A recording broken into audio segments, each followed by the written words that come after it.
Welcome to the Business Boys Talkin Business Virtual Power Lunch. Please welcome your hosts, Tyler Price and Brian Magleby. Hey. We be here. We are here. We are. Don't leave me hanging here. Oh, sorry. Didn't Last show of the year. Woo, we made it. Merry freaking Christmas. So, yeah, that's good. so look at all those pallets behind us. Yeah, that is that's a lot of pallets. That is a lot of pallets. Making the world go round. They are. That's the exact word that he used when he walked in. We talking about it, and pallets make the world go round. Yeah. So good. We're excited for today's show. I don't know if we're excited because it's the last show of the year for us, or He seems like a great guy too. So I mean, a combination of both. But we'll give all the credit to. That's God. right. That's right. So we excited about today's show. Last week. Yeah, we had Valerie and Kylie. Valerie Blanchard now, and Kylie making Adams. things happen, Yeah. Chris, for Santa Claus here in this area. Yeah. Valerie with the coats, the wall of warmth, happening Pocatello, Blackfoot, Idaho Falls, and Rexburg. Yeah, big deal. People staying warm. Yep. I mean, it's a great thing. And she's been doing that a few years. Yeah, and and in fact, I went to a concert with Valerie and her husband, a good friend of mine from high school, and on Friday night went down to little old Marsh Valley High School. Wow. Saw a great country concert. Absolutely had fun with Valerie later in the week. So. And clandestine Kringle. Yeah. Did we ever say that right? I doubt it. I mean, I'm sure you say it right, and I don't. But yeah, it's What a great organization, doing great things, making things happen. And I know that your tenants. We took on a family last week, and man, I can tell you that the tenants of the Idaho Innovation Center stepped up big time. Yeah. We have a whole front room filled that we're delivering to a family, way more than they anticipated or expected and requested. Yeah. So that's what Christmas is all about. So thank you, tenants of the Idaho Innovation Center. We made things happen. Yeah, that's awesome. So let's talk about our sponsors. Couldn't do the show without them. BBSI. Boy, they just came on again so we could keep the ball rolling into next year. And Jeremy and Mike and I mean the list. Jared and all the guys over there. So yep, they just if you have payroll needs, if you have exit strategy needs, if you have training needs, I mean BBSI is in business to strengthen their clients. Yep, I find that we refer to a lot of people to them, and they're absolutely a great. Every single person that I've ever sent to there has been blown away with what they can do for human resources. Yep. So Volpine Marketing, the guy finally got out of Costa Rica. I mean, he did COVID right. If you have to be quarantined, and he was Costa texting Rica, me saying, "I'm quarantined on the beach in Costa Rica." With his wife, kids were out. I mean, grandma, grandpa, and what a life. But Ryan, thank you for your keeping us up to date on all of our marketing and website. And we appreciate that. New Line Media stepped in October, has done a phenomenal job in producing our show for us. And of course, the SBDC, what is it? The best kept secret in Idaho. It is. I mean, it just is. If you've got a small business that you're wanting to start, first off, reach out to the SBDC and you'll get sucked into with Brian, and I do some help there too. Yep. But and then the Idaho Innovation Center. So if you are needing incubator type space, you have it at reduced rates that comes with coaching, and you've helped clients do some amazing thing, which is we were talking. Great. We had 14 people graduate this year. We've got a couple offices, spaces coming available at the end of the year. So if your business is looking for somewhere to have some office space, we don't have any base space available, but we do have 2 or 3 good offices coming available next year. So, and we're there to help make your business successful with the coaching from the SBDC. So let's round out this final show of the year with a great introduction video here of talking about Challenger Pallet out in Osgood, Idaho. Who would have ever known that a company this big could be making it happen in Osgood, Idaho? They were just growing potatoes and grain out.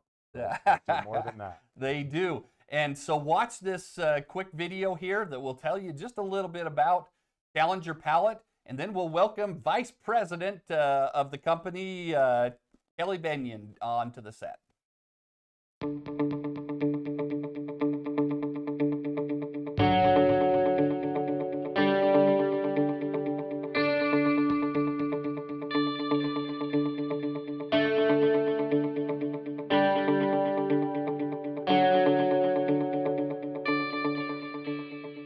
I'm Tad Hegstead. I'm president of the company of Challenger Pallet and Supply. I'm Kelly Benyon with Challenger Pallet and Supply. I am the general manager and I procure all the lumber of Challenger Pallet. We have 3 locations, one in Montana and Salt Lake City, Utah, and here in Idaho Falls, Idaho. Our original plant was right here in Idaho Falls. I joined the company in 1982. I came to work because I was offered a job while I was going to college, and my employer was my father-in-law. Challenger Pallet and Supply was begun by my parents, Victor and Gloria Hegstead, in 1969. We bought our first Viking nailing machine in 1982. When I joined the company in 1982, we only had this location. We only had about 15 employees. And I and Tad and Gloria started running the business. I and Tad and Gloria ran it to 1998. And then she retired and we started to purchase the business from her at that point.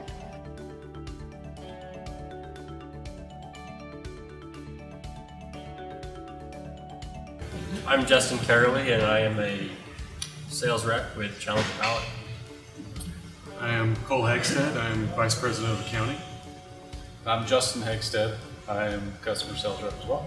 As time has gone on, Tad's boys have been very interested in the company, and then Justin Carley and Chris Goodwin are my son-in-laws. I would say the most rewarding part of my job would be that being able to work with good people inside and outside the pallet industry, those that supply us with their equipment and lumber, and all the employees that we work with. They're all interested in doing a great job and fulfilling what our customers' expectations are. In 2006, we did have a fire, and it burnt this location, one of the buildings, completely to the ground, and we didn't lose one opportunity.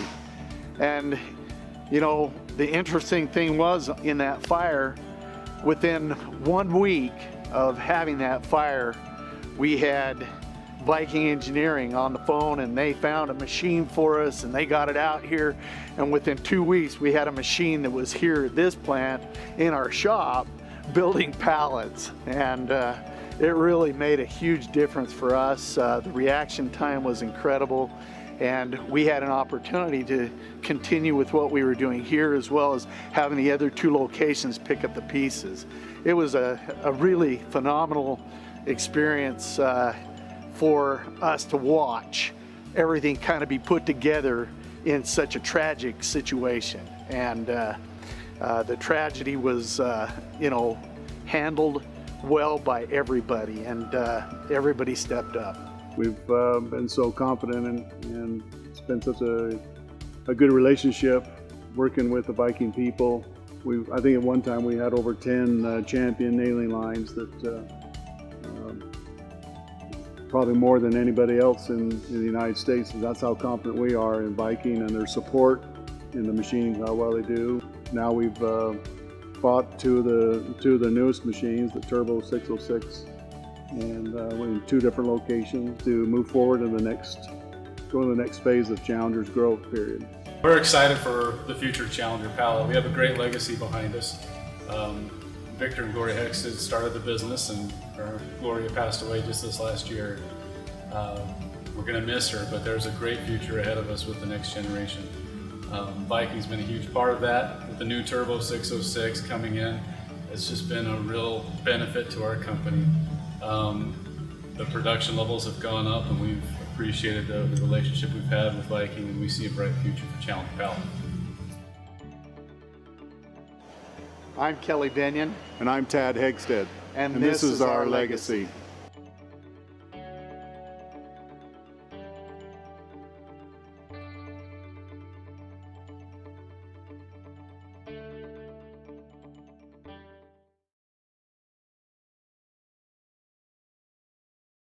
Well, that's interesting stuff, and I said it without knowing that you said it, but pallets really do make the whole world go round, because you need that much clearage to move all the things and that's what pallets are doing. So That's correct. yeah. Wow. What a business. And I had no idea that there was this many pallets. Yeah. 300,000 pallets a month going out of Challenger Pallet out in Osgood. That's right, Osgood, right? Yeah. Wow. Yeah. Wow. Well, welcome. New and used. Yeah, new and used. Wow. Well, that is just amazing. Kind of talk to us about where Challenger Pallet started. We're now working into, we saw there on the video, the third generation of kids that are stepping into the business. Talk to them about where you got where did Challenger Pallet start from? You know, it started in down in Moreland, Idaho, with Vic Hegstead and Gloria. Vic was working out at the site. He was a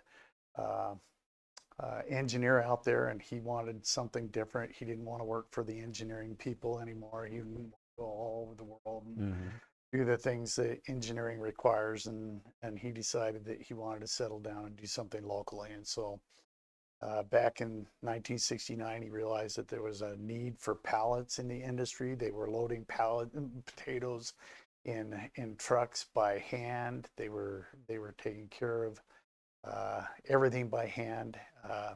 Drivers would load up and they'd be there for a couple hours while a whole Throwing crew the sacks on there. would go in there and load everything by hand, and then they'd go to the other end of the world and the other end of the country even, and unload pallets by hand or materials by hand. And pallets made everything move quicker. Everything in the industry moved quicker. And when the big box stores came to town, they've used pallets and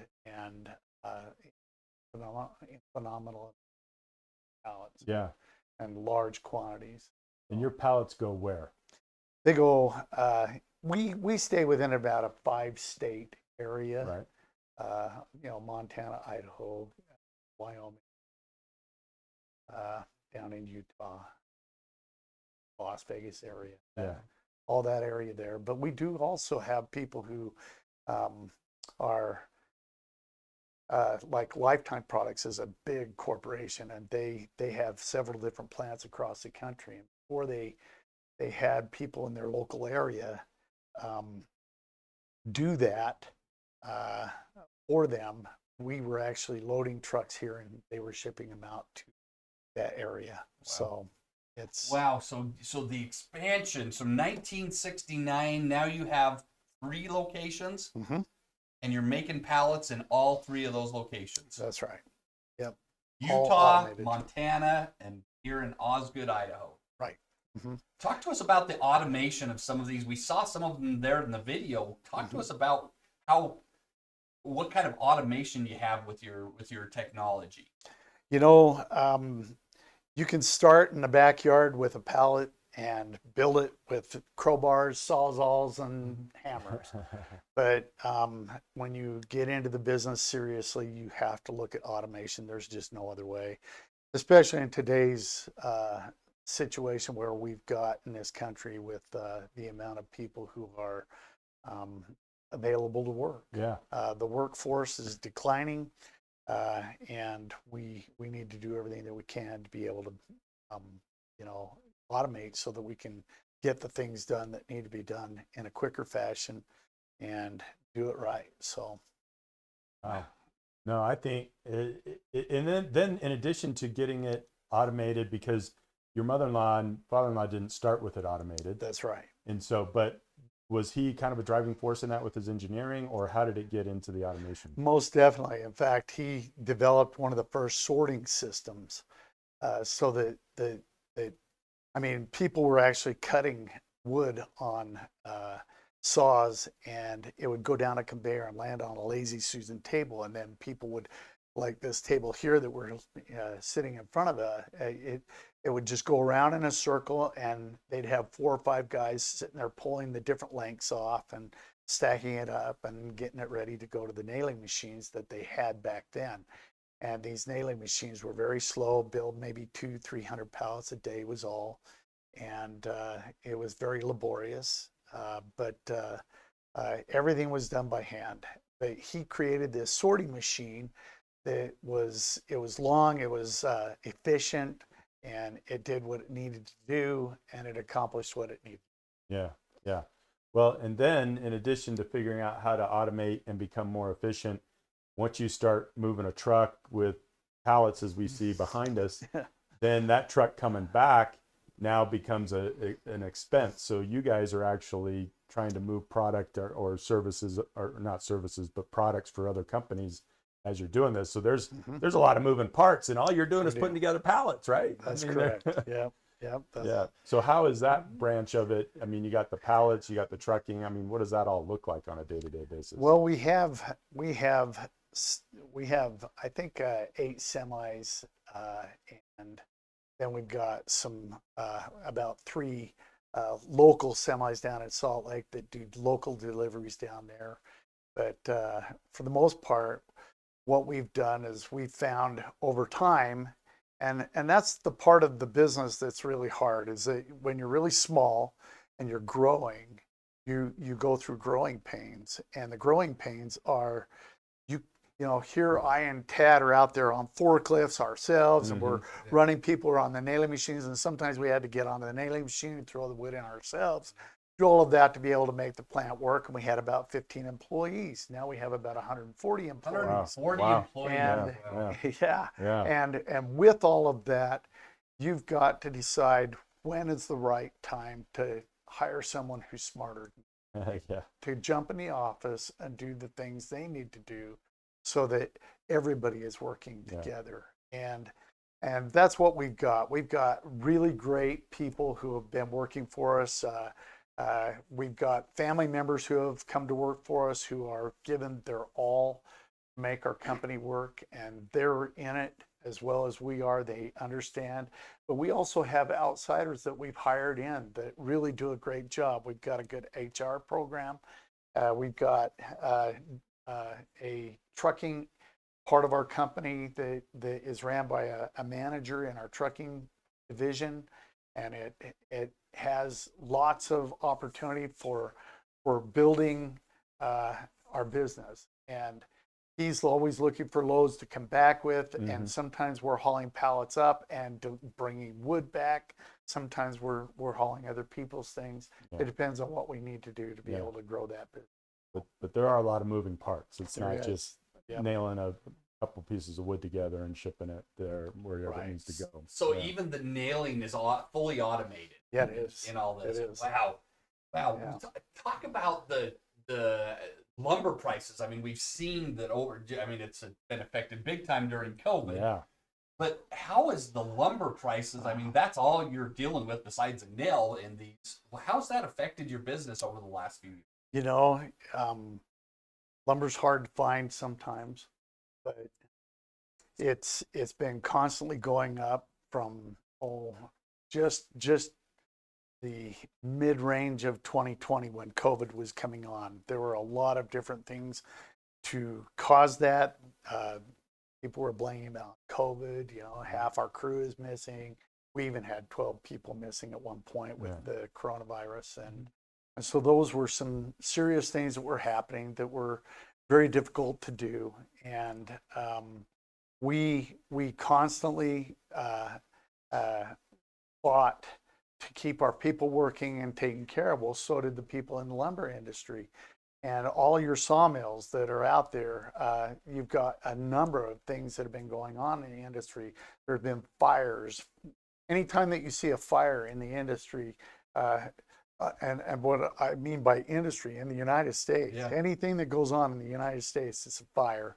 You're going to have some shortages that are going to come with the reduction of stumpage that is able to come out of the forest to be able to have the sawmills work with and to feed the line and to take care of it. And a lot of that stuff's been coming down from Canada.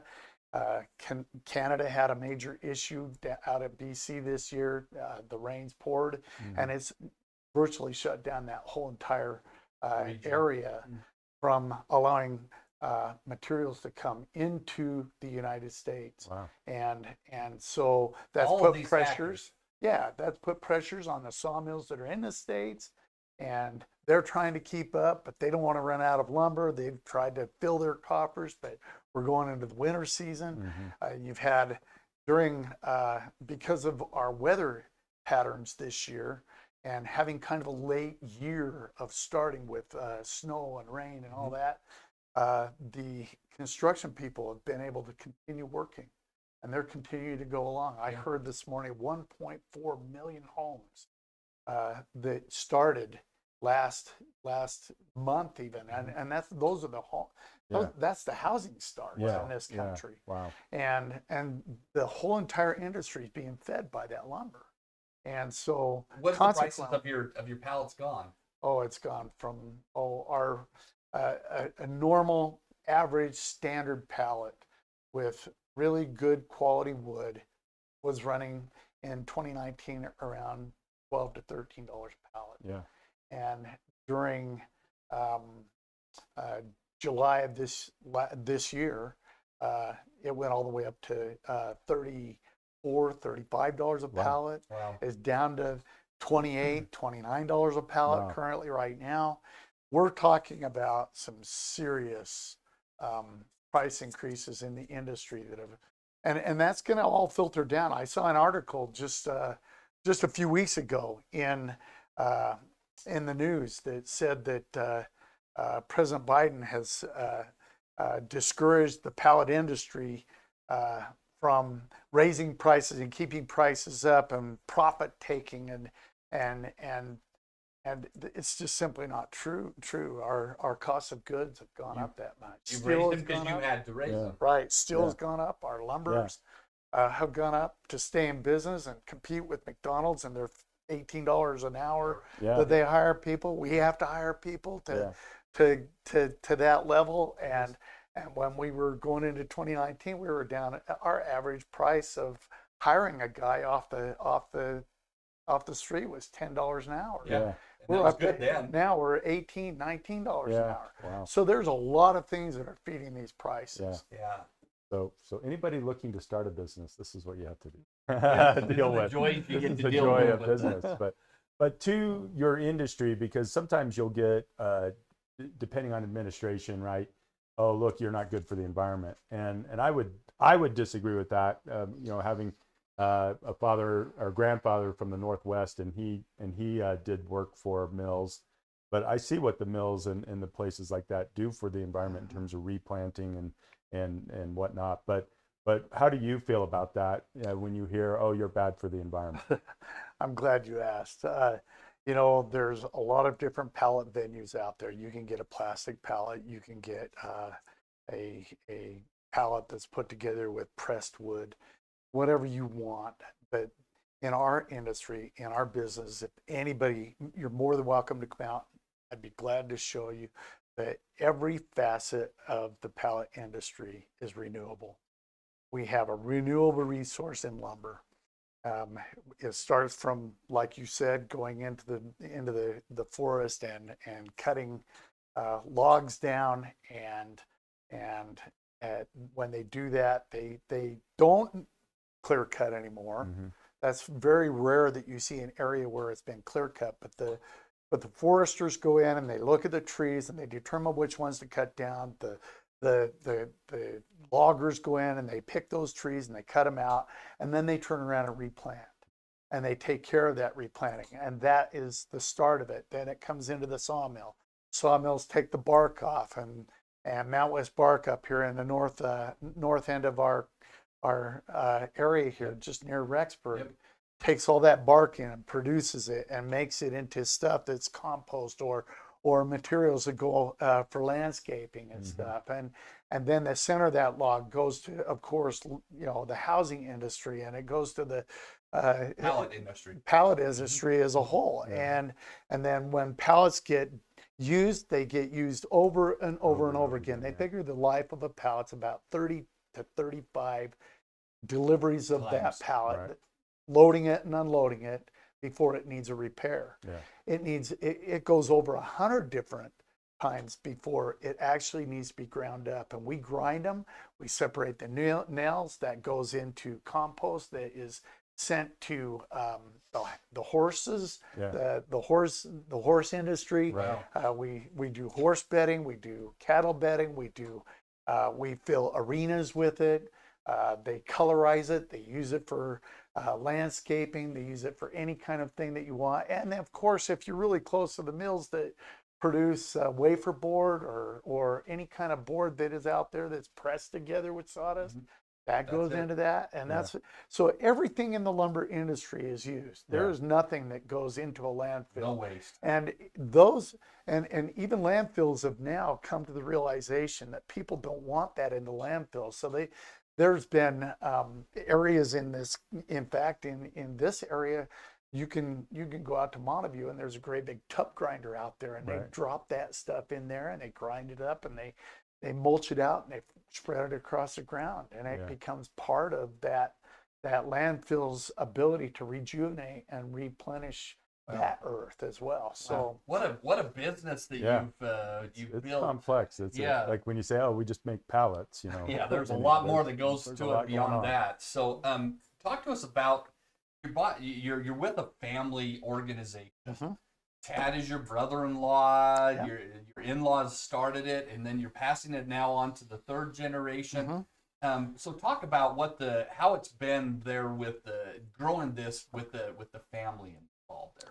I think it's important to realize that family is important, and we love our family. We love our family is third generation in the pallet industry. Our successes that we've received in this business are because we're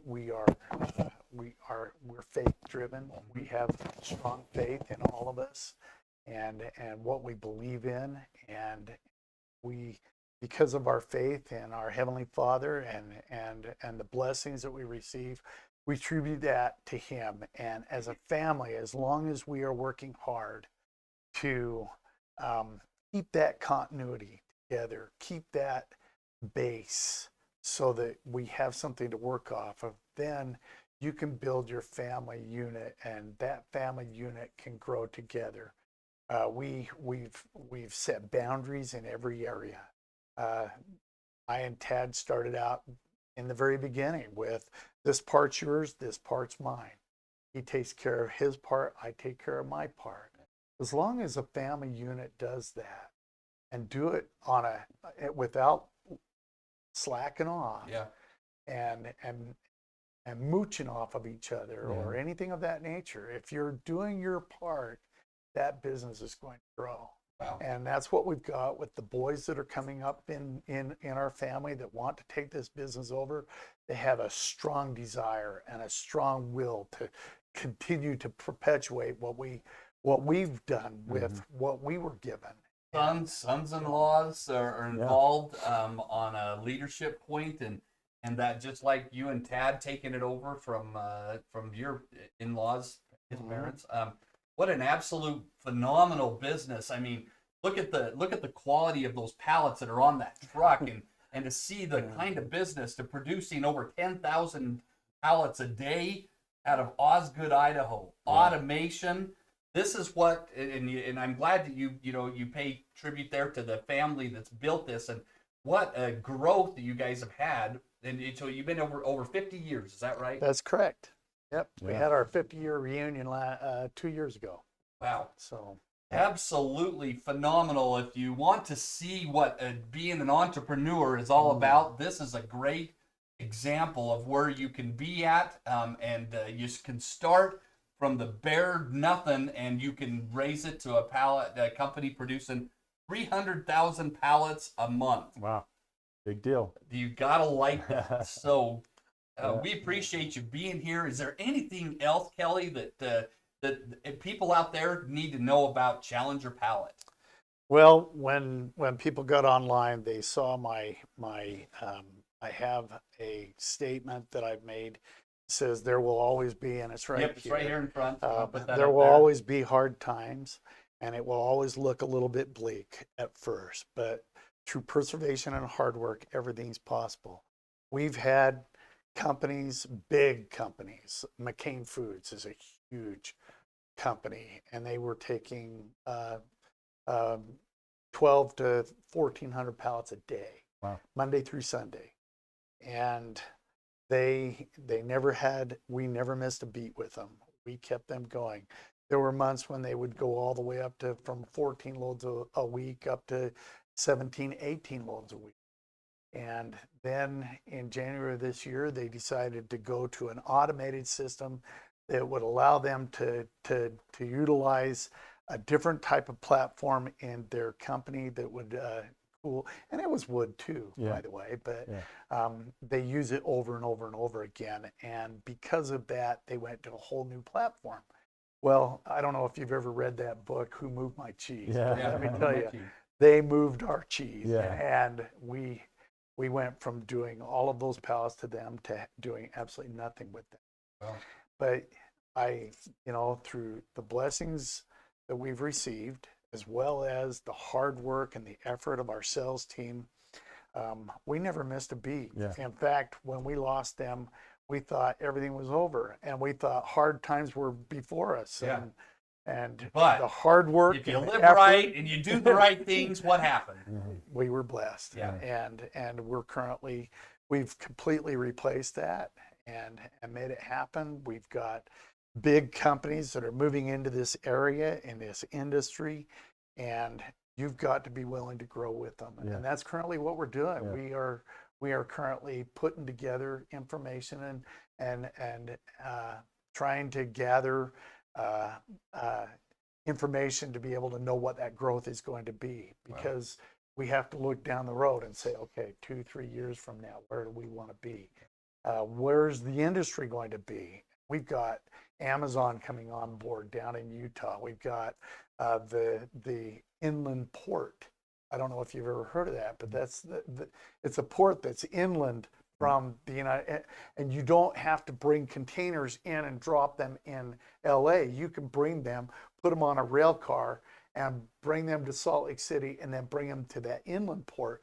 They'll check them in from there and then send them out. Wow. And so that is going on currently right now. That's going to bring a lot of business to the Salt Lake area. And because of that, we see huge growth in this area, huge growth in the industry. And we don't have the labor force. We don't have the infrastructure, and that's got to be built. And in the process, we've got to take a look at how we can, in an automated way, get that product done without as many employees, because they're just not there. Anyway. Wow. What an amazing business Challenger Pallet is. And we're changing out batteries here. We'll keep the focus on Kelly there while we switch out for a battery here. So we love the little technicals. I talk too much. You're good. So, but what an amazing company, Challenger Pallet in Osgood, Idaho. They're very faith-based, and what a great success story they are with business here in Eastern Idaho. Kelly, thank you for being on the show. And we wish you and your family and your extended family, all 3 generations there at Challenger Pallet, continued success in your business. So, we couldn't do it without them.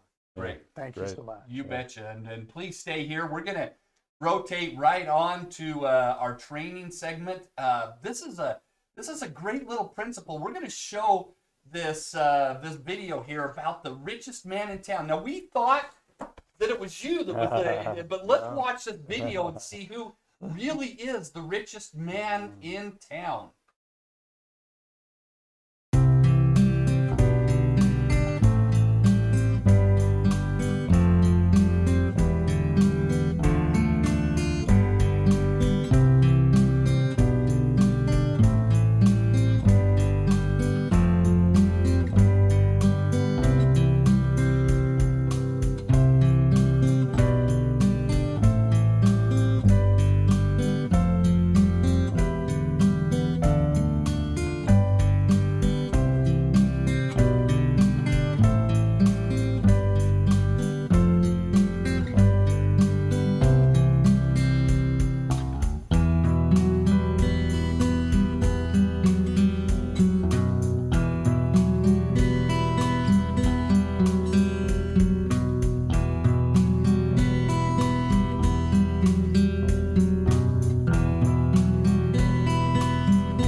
ask you, is the richest man in town the guy that has the biggest bank account?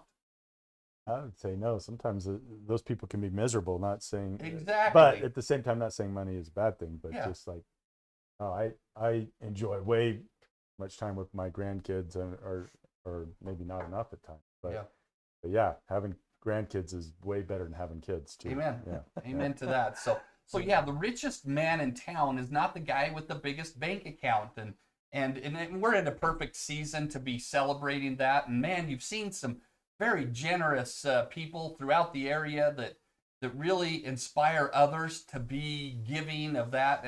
And so Marty left a statement by just being that ordinary person that enjoyed his family and things like that.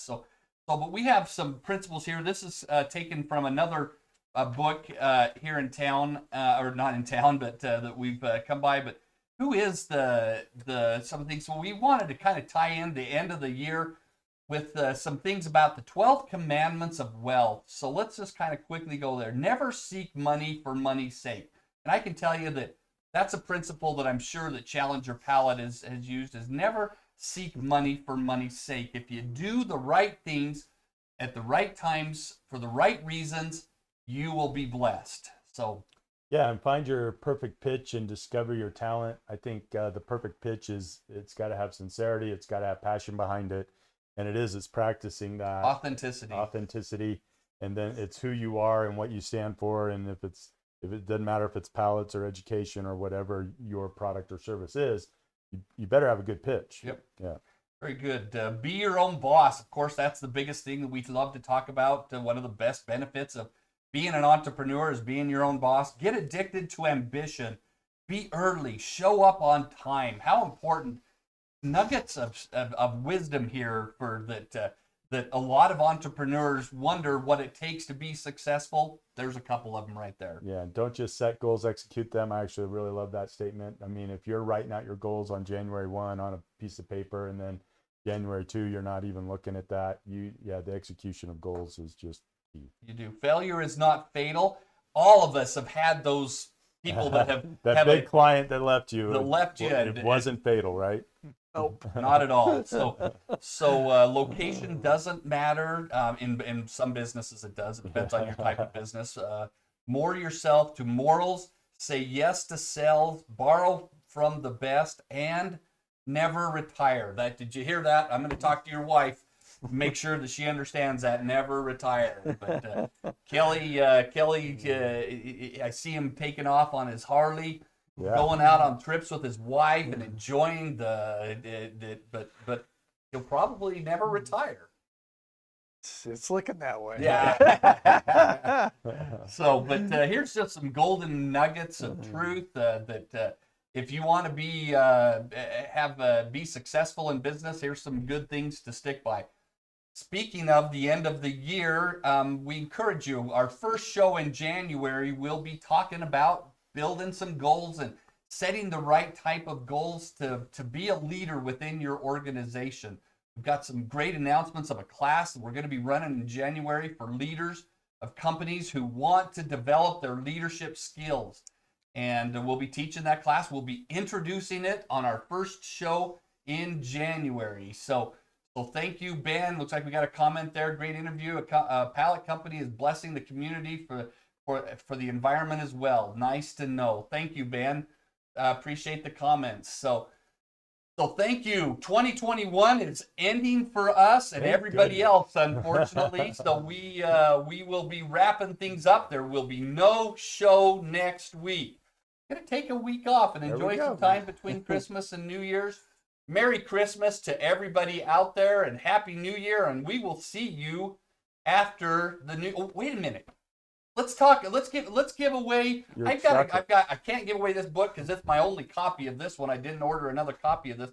But let's give out. I've got a beautiful Christmas bouquet that I want to give out. I will personally deliver it to the person who can text me. Can you put my texting number up there?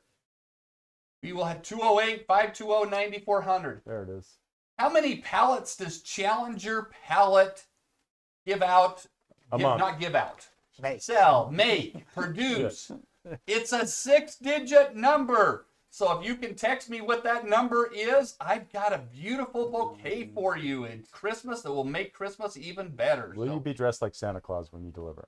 Yeah, I may look like it, but I probably will not put on the suit. All right. Thanks, everybody. Happy New Year. Merry Christmas. Give us a thumbs up. There we go. Thumbs up. Thanks, everybody. Idaho Innovation Center, taking your business to the next level. The Idaho Innovation Center is a business incubator located in eastern Idaho, providing resources to companies where entrepreneurs can confidently and aggressively start and grow their small business through collaboration, education, mentoring, and shared resources. Here's what some tenants of the Idaho Innovation Center have said. The classes they hold at the Idaho Innovation Center have proven to be invaluable for my business and its growth. The Idaho Innovation Center has given my business the support when needed in areas of business strategy, marketing, networking, and growth opportunities. An innovative tenant said, "The training and mentoring has helped us accomplish things we would never have done on our own. Thank you." And a technology client said, "The Idaho Innovation Center has been a perfect partner for our startup.